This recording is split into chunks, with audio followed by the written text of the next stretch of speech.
Hello everybody and welcome to Colorado Sports Connection. We're coming to you from the Douglas County Fair and Rodeo, and we're hooking up with Miss Rodeo America, Lauren Heaton. Now Lauren, when we first met, it was back in January, a little colder, and you were just starting your reign as Miss Rodeo America. Will you tell the folks out there what it's been like these past 8 months? Yeah, it's been great. I tell you what, it's hard to believe it's been 8 months since then, isn't it? But I've been all over the country, coast to coast, and even up to Canada since then. So it's been really great. I wouldn't have changed anything, and I'm enjoying it day for day. Now, tell me if I'm hearing this right. I believe you said you have over 300,000 miles to travel? Yeah, it's about 100,000 miles. 100,000, so okay. Don't overjinx it. You don't want to overdo it. Yeah. But it's been great. About 100,000 miles and about 350 out of the days this year. So they keep me busy, and I love it. I wouldn't trade it. Now this is a little special for me too, because I grew up here in Castle Rock, Colorado, and here we have Miss Rodeo America. And aside from the rodeo here, what brings you into town? We're actually down in Colorado Springs this week for the Pro Rodeo Hall of Fame inductions. We actually just inducted 10 legends this morning down at the Pro Rodeo Hall of Fame, and we got to come up to the rodeo tonight, and I'm thrilled. I've never been to this rodeo, and I've heard a lot about it. Now through all your travels, I've had a chance to talk with people, and it's really exciting when you get to meet some celebrities. Yeah. Now you're a celebrity yourself, but talk about some of the celebrities you've met. You obviously always love seeing some of the great cowboys. They're doing a great job out on the road, and really you start to see them more as friends than celebrities because you're all in the same business together and you're working together. What I really love enjoying is meeting past Miss Rodeo Americas, the ones who are back in the older days or even just within the past 10 years, because there's really something about that legacy of there only being 61 Miss Rodeo Americas, and there's been thousands of world champions. So I really love running into our past alumni, and I consider all the cowboys friends at this point. Now, when you've met the past Miss Rodeo America, tell us that one special story that's dear to your heart from that one person. I actually got to travel earlier this summer with Dallas Hunt George, who was our second Miss Rodeo America. And I tell you what was fun about that was that we were on a tiny little plane from Denver to North Platte, Nebraska, and she actually used to be a United flight attendant on some of the very first flights back in the 50s. So I thought that was really neat. That's actually what she went to do right after she won Miss Rodeo America, and I thought that was just so neat, being on a plane with one of the first Miss Rodeo Americas, and she was kind of laughing because it was one of the flight attendants' first trips, and she was like, "Oh, she's just such a youngin'," and it was just so fun, and we got to tell some great stories. It was wonderful. And what about the Hall of Fame just down the road here in Colorado Springs? What was that like for you? It's always just a bone-chilling experience to be at the Hall of Fame and be surrounded by all of those legends and the wonderful stories. And I was fortunate to come here last year's Miss Rodeo Oklahoma, so to be able to come back to the Pro Rodeo Hall of Fame inductions and be a part of the ceremony as Miss Rodeo America, there's really nothing else like it. There's a lot of highlights to my year, and this is one of them. When I had a chance to meet with you back in January at the National Western, you took great pride in meeting with the young kids and the young children. Talk about what it's been like for you meeting children from all over the United States. And when they're asking you, how can I be a Miss Rodeo America? Absolutely. Our youth is really the future to our sport of rodeo. If we don't get them excited at a young age and get them involved in rodeo, then, we may not have the longevity of the sport that we all grew up loving. So it's really important to me to get down, really talk with the youngins, get to talk to the children, get them excited about rodeo, talk to them about what their interests are, and really hope that we can keep them through and make the next Trevor Brazils and the next Miss Rodeo Americas out of that younger generation. And what has it been for you to also work with the reigning here Miss Rodeo from Colorado, Wyoming, all the rodeo queens that are trying for that title come December? Oh, this has been a wonderful weekend. We actually have 22 of the state queens joining us this weekend for the Pro Rodeo Hall of Fame inductions and the Douglas County Fair and Rodeo. So it's been really great. It's been a while since I've seen them all together, and it's really neat to see how much they're growing into their titles since January in Denver Stock Show. That's kind of the last time that big of a group was all together. So it's really nice to see them at this little over halfway point, and then the next time I'll see them all will be the Miss Rodeo America pageant. In case some of the people out there missed it last time, you gave an answer on why you love the sport of rodeo. Would you mind telling us one more time to the folks out there what is so special and why you love this great sport, rodeo? I do. There's nothing like the sport of rodeo, and it really comes back down to the people. I've worked in a lot of the big cities across the country, and I always end up coming back to the Western industry because of the people. I've been fortunate to travel all over the country this year and really get to see how people from coast to coast do rodeo. And what you find from coast to coast is hardworking volunteers and hardworking cowboys and cowgirls who we all love the same thing, and that's rodeo, and it's my favorite part. Well, thank you so much. It's been great catching up with you again. Great. Can't believe it's been 8 months. I know. See you in 4 more at the And fair. hopefully we'll see you back in December. Absolutely. Ladies and gentlemen, the lovely, the talented Miss Rodeo America, Lauren Heaton.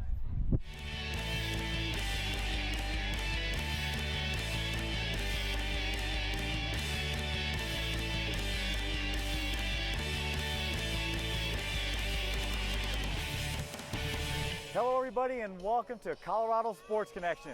We're coming to you from the Douglas County Fair and Rodeo, and it's a great pleasure to introduce to you the world champion team roper, Walt Woodard. First of all, welcome to Castle Rock. Thanks, good to be here. And one of the things I want to talk to you about is that you won the world championship in 1980, 81, and in 2007. Right. Some gaps there, and you've been competing against the young guns. Yeah. Talk about that time. Well, it took me a while to get it worked out. You know, after I won it the first time, I wanted to focus on some other things. I mean, nothing like competition. It's the greatest thing in the world. I thrive on it. I love it. But I had a young son, and so I went home and raised my son, and I just got away from the rodeo business for a while. I still competed a little bit, but not wide open, full-time, trying to make the NFR, you know, every single year. And then when I was 50 years old, I got motivated again to see, I came back to see if a 50-year-old man could qualify for the national finals. That was my thinking when I came back. And I came back and I finished second in the nation. So I thought, well, if I can finish second, if I can beat 5,000 guys, surely I can beat one more guy. And talk about that motivation from 06 to 07. I mean, you already had that competition in you saying, hey, can I come back as a 50-year-old? But you come so close. Talk about that drive that, you know, in 07. You know, honestly, and I don't really like to talk about this, but there was a guy came up. You know, I teach people how to rope. I teach people how to ride. I teach people how to rope. And there was a guy that came up to me before I made my comeback, and he said that I should send an apology letter to every single person that ever came to a roping school that I put on, because I was teaching a style that was so outdated. And it really, really got me. It really bothered. Usually, you know, what people give you is up to you, or up to them, and what you do with it is up to you. And usually nothing like that bothers me. But maybe I thought there's some stock in that. Am I teaching an outdated style? You know, I hadn't tried to compete at a super high level for a long time. So I thought, well, you know, is he right? Well, the only way to find out if you're right is to go back out here against the very best guys in the world and see if your style is right. See if your horsemanship ideas are correct. So that was really my motivation. Not a great one, I mean, but usually a negative motivation is not good, but that's really one of the things that brought me back. And what about your colleagues? Anybody out there stand out that, you know, helped push you along your trail to that championship?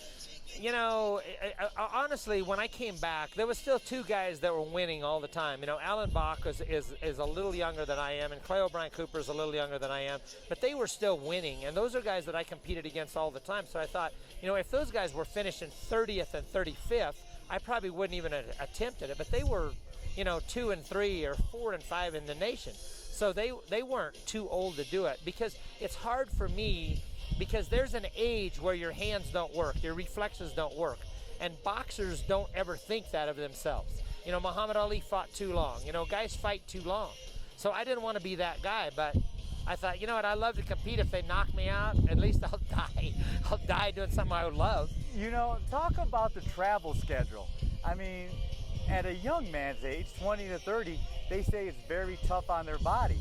And here you are now, you know, in your late 50s, and you still have to pick up that rigorous schedule. Man, I think that I'm blessed. My family lived to be 100, you know. I mean, they're Portuguese, and they lived to be a long time. You know, they're old people they never did get old and die. They just decided they was tired of living. You know, my family lived a long time. So I think that I'm blessed in that area. You know, going outside the rodeo arena, I noticed that you also give a lot of motivational speeches and you stress education. Yes. Why is that so dear to your heart to get that message across? Well, I think because, like in my situation, you know, when I was 17 years old, when I was a senior in high school, I won $30,000 jackpotting. I had a new truck and a new trailer, and I had 2 horses, and everything was paid for. And I made more money than my mom and dad made together. And I was a good student. I did well in school, and I was looking forward to going to college. But I thought, you know, this is crazy. I'm making more money than my parents. I'm making more money than my instructors at high school. Why would I not compete? Well, the answer is because you're too young to get in a man's world. You're 17 years old, you're 18 years old, you're going to make major mistakes. go to college, get an education, grow up, enjoy that part of your life. Pro rodeo and being an adult is waiting for you. It's going to be there forever, but you'll only have one chance to go to school. And then two, the financial mistakes that I made because I didn't have an education. I didn't know what to do with my money, and I spent it. Made bad. I lost $40,000 in an oil well scheme one time. Wow. And just terrible decisions, right? And if I'd have went to school, maybe I would have still done it. But that's why I tell young guys, go to school. Don't be in a hurry to be an adult. What young guns out there right now, because these guys can rope. Oh.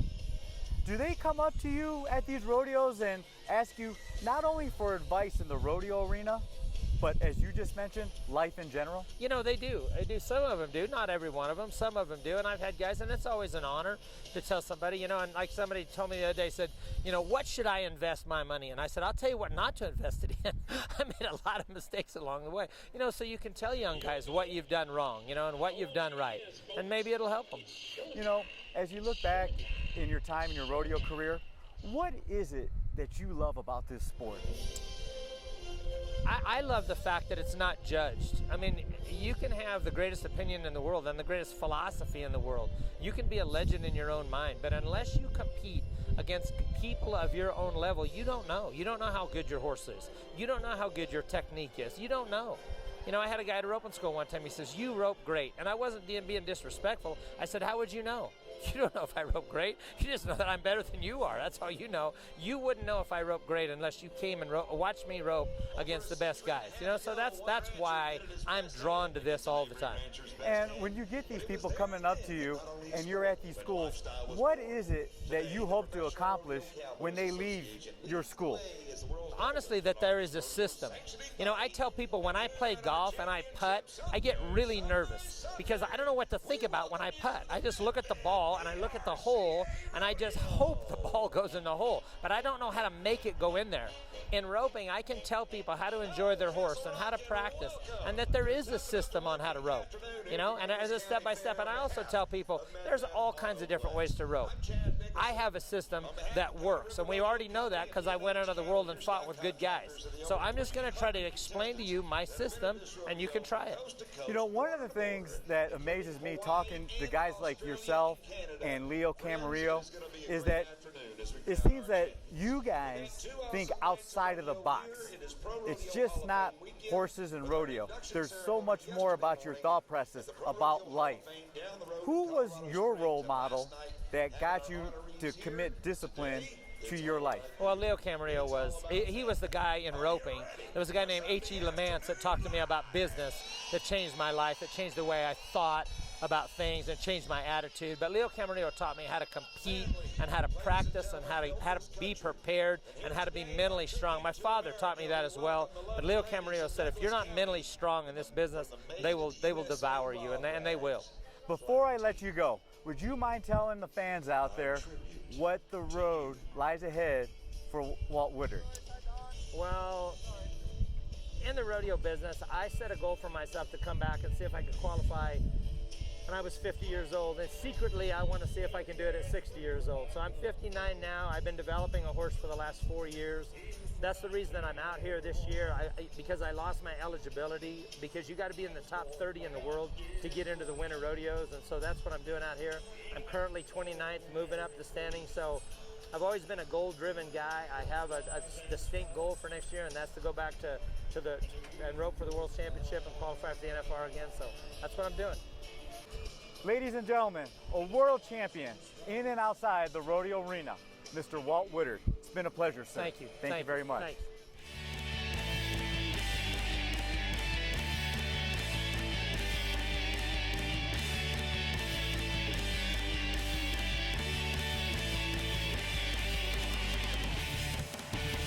We're back here at the Douglas County Fair and Rodeo, and we're talking with Miss Rodeo Iowa, Hannah Hilsebeck. Now, what makes Hannah very unique is that she's already graduated from college, she's a teacher, and during her free time, she's out here representing the sport of rodeo. Miss Rodeo Iowa, well, first of all, welcome to Castle Rock, Colorado. Thank you, thank you. I have been to Colorado many times. I actually lived in Estes Park for a little while, but Okay. This is my first time to Castle Rock. So what is it that you love about the sport of rodeo? Oh my gosh.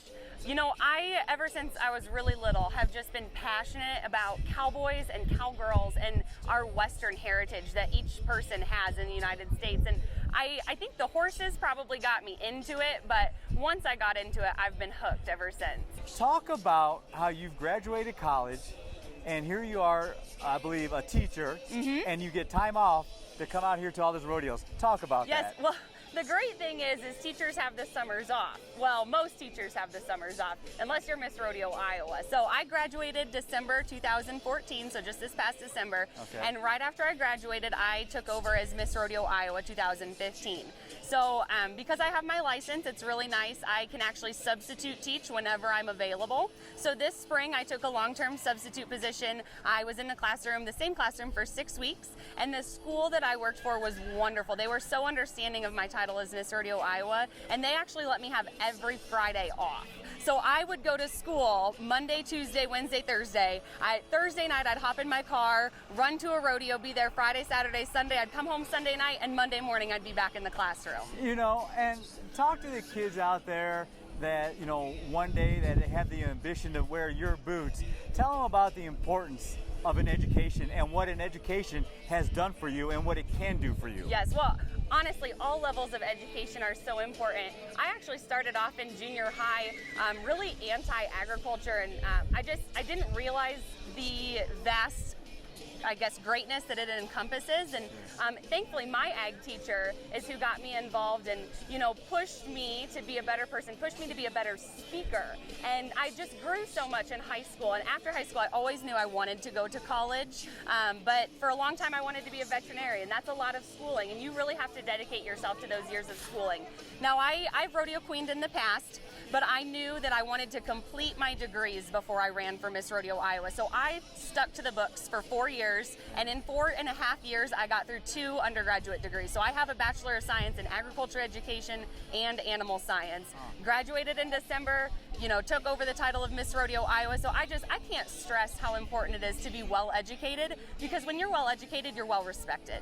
And talk about the kids and how they respect you when you go in there and you tell them to the teacher, and that on a part-time side, you're out there as Miss Rodeo Iowa. They love it. They really do. I have many of my students that I had this spring follow me on my Facebook pages and my Instagram pages, and so many of them comment, and they're just like, oh my gosh, it's so cool that my teacher's Miss Rodeo Iowa. And you know, I'm not much older than them since I just graduated from college, but at the same time, they respect me. They understand that I have a lot more experience than them, and you know, I'm more educated than them, as they're in high school right now, and sometimes they like to test you, but at the same time, they think it's pretty cool that I'm Miss Rodeo Iowa. You know, before I let you go, talk about your favorite sport, the event in rodeo. Yes, okay, so rodeo is my favorite sport. Okay. I mean, that's just a given. Sure. But my favorite event in rodeo is saddle bronc riding. And I have to say, it's probably saddle bronc rider Wade Sundell. He's an original Iowan, has made it to the NFR for, you know, the past 4 or 5 years, and he's probably the reason why I like saddle bronc riding so much. But at the same time, it's also, that's the original rodeo sport. Like, that's what it was out here in Colorado. 2 cowboys seeing who could outride the other on a bronc. So that's why I love that. Ladies and gentlemen, Miss Rodeo Iowa here joining us on Colorado Sports Connection.